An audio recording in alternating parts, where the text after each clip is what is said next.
외로움을 극복하는 마음 처방법. 학교에 들어가면 가장 먼저 배우는 것이 친구와 사이좋게 지내기다. 졸업 후 세상에 나와서도 마찬가지다. 남을 먼저 생각해야 합니다. 남과 좋은 관계를 유지해야 합니다. 요즘에는 초등학생들도 우울증으로 고생한다. 이유는 간단하다. 나보다 타인을 먼저 생각할 때 나를 괴롭히는 우울증이 시작된다. 요즘 사람들은 너무 이른 나이에 너무 많이 상대를 의식하며 살고 있다. 내 삶이 망가진 상태에서도 남을 먼저 생각하고 내 마음이 아프고 다친 날에도 남을 먼저 배려한다. 이렇듯 엇나간 삶에서 벗어나야 한다. 행복도 사랑도 기쁨도 내가 먼저가 되어야 한다. 타인의 사랑과 행복을 먼저 생각하며 스스로 만족과 삶의 보람을 느끼는 것은 이 세상의 0.1%도 되지 않을 정도로 소수의 위대한 정신을 소유한 자만이 가능하다. 아프면 기댈 어깨가 필요하고 넘어지면 아프다고 말할 사람이 필요한 보통의 의식 수준을 가진 우리는 사랑과 행복을 생각할 때 먼저 자기 자신을 떠올려야 한다. 가족과 사랑하는 사람을 생각하는 것도 물론 좋다. 하지만 시간이 지나면서 그들을 향한 믿음을 잃고 자신의 시간을 소비했다는 생각이 드는 어느 날 후회의 눈물을 흘리며 자신을 사랑하고 행복하게 하는데 더 많은 시간을 투자하지 못한 것을 후회할 것이다. 그땐 이미 깊은 우울증을 앓고 있을 때다. 많은 사람들이 이해할 수 없는 선택으로 엉뚱한 방향으로 걷거나 탈선한다. 그 이유가 뭘까? 물론 다양한 이유가 있을 것이다. 하지만 본질은 매우 간단하다. 너무나 외롭다는 것. 다른 감정은 사람들에게 공개적으로 말하며 자연스럽게 위로나 조언을 받을 수 있다.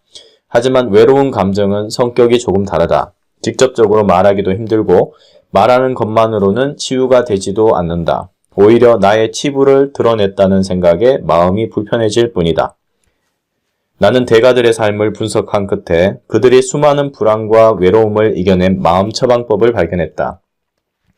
이를 일상에서 실천하면 외로움을 이겨내며 자신의 삶을 사는 데 도움이 될 것이다. 매일 자신에게 작은 선물 주기. 나를 괴롭히는 최악의 외로움은 자신을 믿지 못하는 마음에서 시작된다. 자신을 믿지 못하면 결국 자기 자신이 불편하게 느껴지며 외로움이 극에 달한다. 스스로 자신의 가능성을 믿는다는 의미에서 매일 작은 선물을 줘라. 다이어트를 하는 중이라면 작은 과자나 초콜릿을, 직장인이나 주부인 경우에는 짧은 휴식을 선물로 줘라. 작은 선물이 삶의 활력이 될 것이다. 나만의 장소를 만들어라. 외로움은 자신을 망치는 감정이 아니다. 그대로 오랜 시간 방치하면 엄청난 비용을 치러야 하겠지만 긍정적으로 이용하면 오히려 삶에 도움이 된다. 가장 좋은 방법은 나만의 장소를 만드는 것이다. 공간의 크기와 환경은 그리 중요하지 않다. 외로움을 이기는 장소라고 이름 짓고 그곳에서 당신을 외롭게 하는 감정에 몰입하라. 몰입은 당신이 외로운 이유를 알려줄 것이다. 노트를 하나 만들어서 그 답을 적고 그 순간의 기분과 앞으로 어떤 생각과 행동으로 외로움을 이겨낼 것인지 방법을 간략하게 적는 것도 좋다. 이때 날짜도 함께 적자. 외로움의 방향을 예상할 수 있는 좋은 기록이 될 것이다. 나만의 장소에서 외로움에 몰입하라.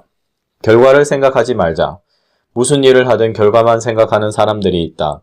그들은 원하는 결과를 얻고 순간적으로는 만족을 느낄 테지만 장기적으로는 외로움을 느끼게 된다. 결과에는 사람이 존재하지 않기 때문이다. 반면 과정을 중요하게 생각하는 사람은 외롭지 않다. 반드시 서로의 성공을 기원하며 좋은 마음으로 돕는 이웃이 있기 때문이다. 그것이 바로 대가들이 일의 과정을 중시하는 이유다. 또한 그들은 기쁨과 슬픔을 함께 느끼기 때문에 중간에 지치거나 외로움에 빠지지 않는다. 과정을 생각하는 자는 절대 혼자가 아니다. 자주 머무는 공간을 사랑하라. 일을 마치고 집에 돌아와 불을 켜면 순간적으로 외롭다는 느낌이 든다. 차갑게 느껴지는 집안의 모든 물건들에 온기를 불어넣어야 한다. 나는 혼자다 라고 중얼거리지 말고 나는 여기에서 내가 사랑하는 것들과 함께 살고 있다고 생각하자. 그대는 혼자가 아니다. 그대만을 위해 준비된 특별한 재능이 일상에 가득 존재하고 그대가 머무는 공간 역시 따뜻하게 그대를 안아주고 있다. 가장 끔찍한 빈곤은 가난한 상태가 아니라 혼자라는 느낌에서 시작된다. 결코 혼자가 아님을 기억하자. 그대는 늘 이 세상과 함께 존재한다. 누구나 결국은 혼자 남는다. 함께 일하며 일상을 나누다가도 모든 일이 끝난 후에는 매일 혼자인 상태를 견뎌야 한다. 가장 중요한 것은 위에 제시한 4가지 처방을 일상에서 실천하며 삶의 목적을 찾아야 한다는 것이다. 자신에게 물어보라. 내겐 목숨을 걸 수 있는 일이 있는가? 살아있는 동안 반드시 해야 할 일이 무엇인가? 외롭다는 것은 다른 길을 걷는다는 증거이고, 다른 길을 걷는다는 것은 삶의 목적이 있다는 증거다. 그대의 외로움을 반겨라. 그것이 마지막 처방이다. 자기 몫의 외로움을 사랑할 수 있는 자만이 주어진 삶을 근사하게 만들어 나갈 수 있다.